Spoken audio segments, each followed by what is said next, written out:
ലോക്സഭാ തെരഞ്ഞെടുപ്പിൽ കേരളത്തിൽ ഇപ്രാവശ്യം നേടിയ ചരിത്ര വിജയത്തിന്റെ ചുവടുപിടിച്ച് കൂടുതൽ വിശാലമായ പ്രവർത്തനത്തിനൊരുങ്ങുകയാണിപ്പോൾ BJP. ഇതിന്റെ ആദ്യഘട്ടത്തിന്റെ ഭാഗമായി സംഘടനാ പ്രവർത്തനം കൂടുതൽ ശക്തിപ്പെടുത്താനാണ് BJP കൈക്കൊണ്ടിട്ടുള്ള തീരുമാനം. കേരളത്തിലെ 11 റവന്യൂ ജില്ലകളെ 30 സംഘടനാ ജില്ലകളായി വിഭജിച്ച് പ്രവർത്തനം കൂടുതൽ ശക്തമാക്കാനാണ് പാർട്ടി നേതൃത്വം കൈക്കൊണ്ട തീരുമാനമെന്നത്. വരാനിരിക്കുന്ന തദ്ദേശ നിയമസഭാ തിരഞ്ഞെടുപ്പുകൾ ലക്ഷ്യമിട്ടാണ് പാർട്ടി ഇത്തരത്തിൽ സുപ്രധാനമായ നീക്കം നടത്തുന്നതും. പത്തനംതിട്ട, വയനാട്, കാസർഗോഡ് ജില്ലകൾ ഒഴിച്ചുള്ള ബാക്കി 11 ജില്ലകളെയാണ് വിവിധ സംഘടനാ ജില്ലകളായി വിഭജിക്കാൻ പ്രധാനമായും തീരുമാനിച്ചിരിക്കുന്നത്. BJP സംസ്ഥാന നേതൃത്വത്തിൻ്റെതാണ് സുപ്രധാനമായ ഈ തീരുമാനം. മാത്രമല്ല, താരതമ്യേന വലിയ ജില്ലകളായ തിരുവനന്തപുരം, എറണാകുളം, തൃശൂർ, മലപ്പുറം, കോഴിക്കോട് എന്നീ ജില്ലകളെ 3 സംഘടനാ ജില്ലകളായിട്ടാണ് വിഭജിച്ചിട്ടുള്ളത്. ശേഷിക്കുന്നവയെ 2 ആയിട്ടാണ് വിഭജിച്ചിട്ടുള്ളത്. ജില്ലകൾക്ക് പുറമെ നിയമസഭാ മണ്ഡലങ്ങളും സമാനമായി വിഭജിച്ചിരുന്നു. 140 നിയമസഭാ മണ്ഡലങ്ങളെയും 2 ആയിട്ടാണ് പ്രധാനമായും വിഭജിച്ചത്.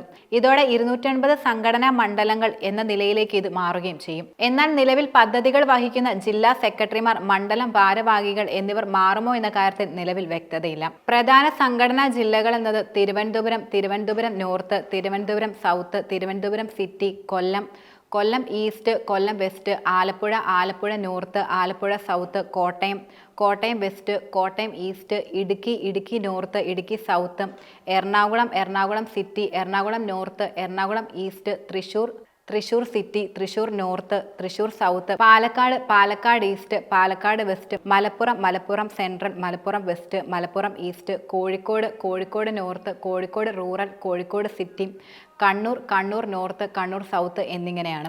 ലോക്സഭാ തിരഞ്ഞെടുപ്പിൽ നിരന്തരം കേരളത്തിലെത്തിയ BJP ദേശീയ നേതാക്കളും മോദിയുടെ സാന്നിധ്യമൊക്കെ BJPക്ക് ഗുണമായി എന്ന വിലയിരുത്തലും നിലനിൽക്കുന്നുണ്ട്. കൂടാതെ സംഘടനയുടെ അടിസ്ഥാന ഘടകങ്ങൾ മുതൽ പ്രവർത്തനം ശക്തമാക്കിയാൽ തദ്ദേശ തിരഞ്ഞെടുപ്പിലും നിയമസഭയിലും മികച്ച നേട്ടം കൊയ്യാമെന്നാണ് പാർട്ടിയുടെ പ്രധാന കണക്കുകൂട്ടൽ.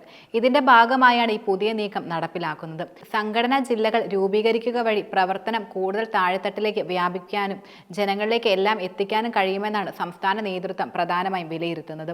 എന്നാൽ നിയമസഭാ തിരഞ്ഞെടുപ്പ് കഴിയുന്നത് വരെ സംസ്ഥാന നേതൃത്വത്തിൽ മാറ്റം വേണ്ട എന്ന നിലപാടാണ് കേന്ദ്ര നേതൃത്വം ഇപ്പോഴും തുടരുന്നതെന്നാണ് പുറത്തുവരുന്ന സൂചനകൾ. അങ്ങനെയെങ്കിൽ സുരേന്ദ്രൻ അടക്കമുള്ള നേതാക്കൾ വളരെയധികം സുരക്ഷിതരാണ്.